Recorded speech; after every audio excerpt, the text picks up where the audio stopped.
خطبہ جمعہ مسجد نبوی بتاریخ 20 شعبان 1442 ہجری مطابق 2 اپریل 2021 عیسوی۔ موضوع کامیابی و ناکامی کی علامت۔ خطیب فضیلت الشیخ احمد بن طالب بن حمید حفظہ اللہ۔ ترجمہ و آواز نور عالم محمد ابراہیم سلفی۔ تمام تعریفیں اللہ کے لیے ہیں، ہم اس کی حمد بیان کرتے ہیں، اسی سے مدد چاہتے ہیں، اسی سے مغفرت طلب کرتے ہیں اور اپنے نفس کی برائیوں سے اور برے اعمال سے اللہ کی پناہ مانگتے ہیں۔ اللہ جسے ہدایت دے اسے کوئی گمراہ نہیں کر سکتا، اور وہ جسے گمراہ کر دے اسے کوئی ہدایت نہیں دے سکتا۔ میں گواہی دیتا ہوں کہ اللہ کے سوا کوئی سچا معبود نہیں، وہ اکیلا ہے، اس کا کوئی شریک نہیں، اور میں گواہی دیتا ہوں کہ محمد صلی اللہ علیہ وسلم اس کے بندے اور رسول ہیں۔ درود و سلام نازل ہوں آپ پر اور آپ کے آل و اصحاب پر۔ ارشاد باری تعالی ہے، اے ایمان والو اللہ سے ایسے ڈرو جیسے اس سے ڈرنے کا حق ہے، اور دیکھو مرتے دم تک مسلمان ہی رہنا۔ اے لوگو اپنے پروردگار سے ڈرو جس نے تمہیں ایک جان سے پیدا کیا، اسی سے اس کی بیوی کو پیدا کر کے ان دونوں سے بہت سے مرد اور عورتیں پھیلا دیں۔ اس اللہ سے ڈرو جس کے نام پر ایک دوسرے سے مانگتے ہو، اور رشتے ناطے توڑنے سے بھی بچو، بے شک اللہ تعالیٰ تم پر نگہبان ہے۔ اے لوگو جو ایمان لائے ہو اللہ سے ڈرو اور بالکل سیدھی بات کہو، اللہ تمہارے اعمال درست کر دے گا اور تمہاری غلطیوں سے درگزر فرما دے گا، اور جس نے اللہ اور اس کے رسول کی اطاعت کی اس نے بڑی کامیابی حاصل کی۔ اما بعد، یقیناً سب سے سچی بات اللہ کی کتاب ہے، اور سب سے بہتر طریقہ محمد صلی اللہ علیہ وسلم کا طریقہ ہے۔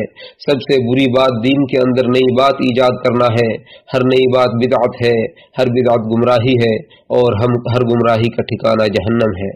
اللہ کے بندو، تمہارا رب اپنی کتاب قرآن مجید میں فرماتا ہے کہ جو لوگ اللہ کی کتاب پڑھتے، نماز قائم کرتے اور جو کچھ ہم نے انہیں دے رکھا ہے اس میں سے خفیہ اور اعلانیہ طور پر خرچ کرتے ہیں، وہ ایسی تجارت کے امیدوار ہیں جس میں کبھی خسارہ نہ ہوگا، تاکہ ایسے لوگوں کو اللہ تعالیٰ ان کا پورا اجر دے اور اپنی مہربانی سے کچھ زیادہ بھی دے دے۔ بلا شبہ وہ معاف کرنے والا اور قدردان ہے۔ اے نبی، جو کتاب ہم نے آپ کی طرف وحی کی ہے وہی حق ہے جو اپنے سے پہلی کتابوں کی تصدیق کرتی ہے۔ بلا شبہ اللہ تعالیٰ اپنے بندوں سے باخبر اور انہیں دیکھنے والا ہے۔ پھر ہم نے ان لوگوں کو کتاب کا وارث بنایا جنہیں ہم نے اس وراثت کے لیے اپنے بندوں میں سے چن لیا۔ پھر ان میں سے کوئی تو اپنے آپ پر ظلم کرنے والا ہے، کوئی میانہ رو ہے، اور کوئی اللہ کے حکم سے نیکیوں میں آگے نکل جانے والا ہے۔ یہی بہت بڑا فضل ہے۔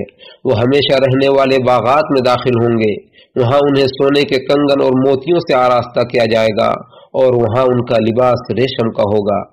اور وہ کہیں گے کہ اس اللہ کا شکر ہے جس نے ہم سے غم دور کر دیا، یقیناً ہمارا پروردگار بخشنے والا قدردان ہے، جس نے اپنے فضل سے ہمیں ابدی قیام گاہ میں اتارا جہاں ہمیں مشقت اٹھانی پڑتی ہے اور نہ تھکان لاحق ہوتی ہے۔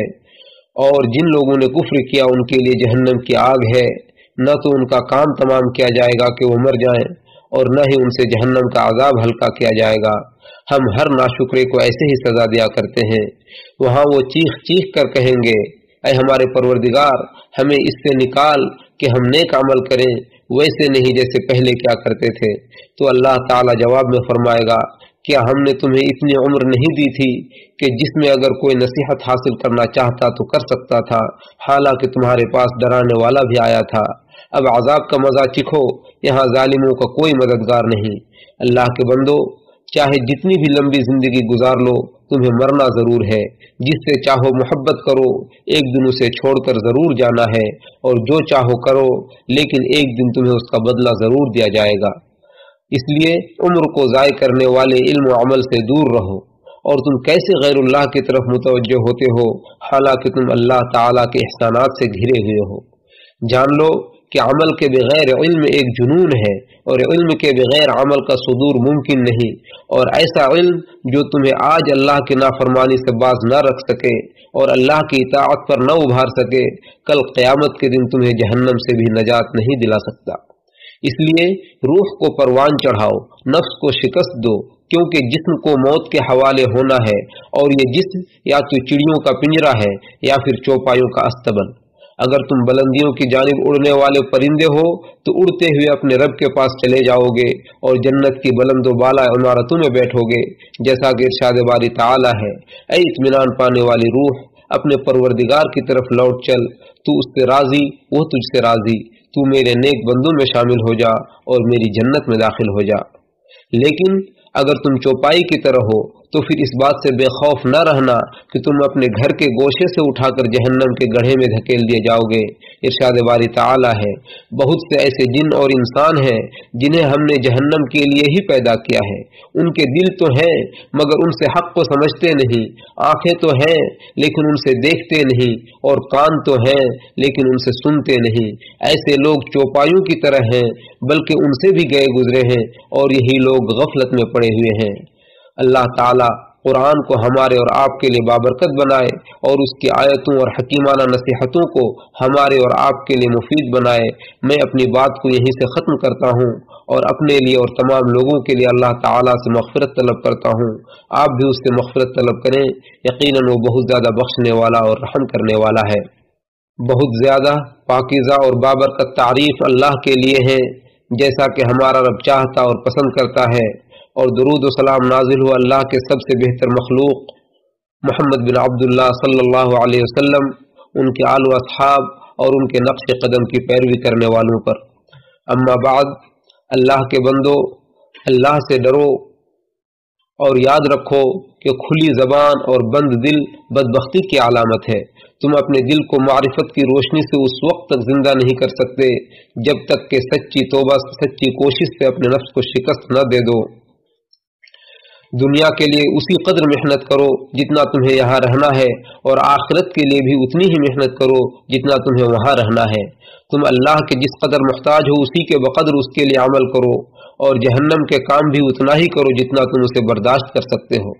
اللہ کے بندو، اللہ کے سب سے بہتر مخلوق اور نبی محمد صلی اللہ علیہ وسلم پر درود و سلام پڑھو، جن پر درود و سلام پڑھنے کا حکم دیتے ہوئے اللہ تعالیٰ فرماتا ہے، بلا شبہ اللہ اور اس کے فرشتے نبی پر درود و سلام بھیجتے ہیں، اے ایمان والو تم بھی ان پر درود و سلام بھیجا کرو۔ اے اللہ، تو اپنے بندے اور رسول ہمارے سردار محمد صلی اللہ علیہ وسلم پر درود و سلام اور برکتیں نازل فرما۔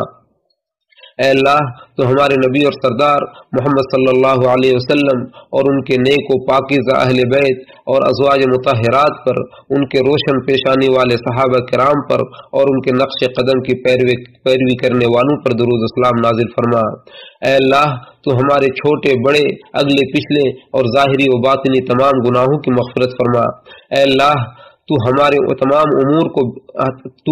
تمام امور کے انجام کو بہتر فرما، اور ہمیں دنیا کی رسوائی سے اور آخرت کے عذاب سے محفوظ فرما۔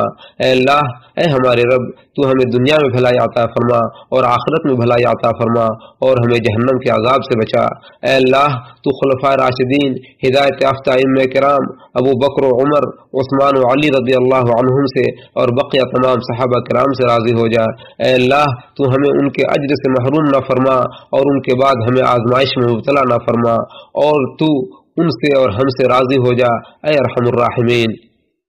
اے اللہ، تو اسلام اور مسلمانوں کو غلبہ عطا فرما، اور شرک و مشرکین کو ذلیل و رسوا فرما، اپنے اور اپنے دین کے دشمنوں کو تہو بالا کر دے، اور اس ملک کو اور تمام مسلم ممالک کو امن و امان اور خوشحالی کا گہوارہ بنا دے۔